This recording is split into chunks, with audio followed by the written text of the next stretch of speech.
मावशी आता तुम्हाला कुठे जायचंय कशासाठी या स्टँड वरती तुम्ही उभे होते? मला पुण्याला जायचंय. मग पुण्याला आता कशी जाणार? एसटी तर चालू आहे का एसटी? एसटी तर चालू नाही ना. आता एसटी जुन्या काळापासून एसटी आपली चालू होती ती बंद झाली याच्याबद्दल काय सांगशील? अहो प्रवाशांचा खूप हाल होतात. समजा पुण्याला गेलं तिकडून आलं किंवा साधं फाट्यावर गेलं तरी बोट्यातून यायला एसटी नाही.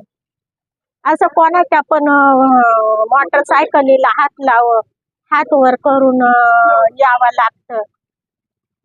प्रवासाबाबत वेळ होती. हो, प्रवासाबद्दल लई हेळसांड होती. माणूस थकून जात. गाडीची वाट पाहता पाहता पार नको नको येते.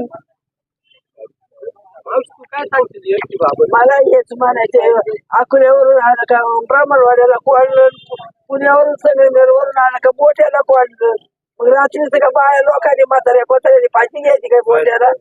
हे असं सरकार लिहिलं का तुम्ही निवडून? असं सरकार काय उपयोगीचं नाही. त्याला मला फाशी घेऊन जीव दे असं काय बोलायचं. मग काय अडचणी त्यांनी काय सोडायच्या? मग आमच्या अडचणी येत रस्त्याचा रस्ता देत नाही का काय नाही. आता एसटी चालू केले पाहिजे काय केलं? मग नको का चालू नको का एसटी? आता तुमच्या सारख्याला मोटरसायकली जाता कसा कसा आणि काय करायचं?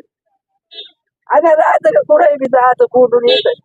4-5 इकून 2-3 एसट्या होत्या, तिकून 2-3 एसट्या एवढ्या बंद करून टाकल्या. मला ते आमचं सरकार म्हाताऱ्यांच्या डोक्यावर बसाय.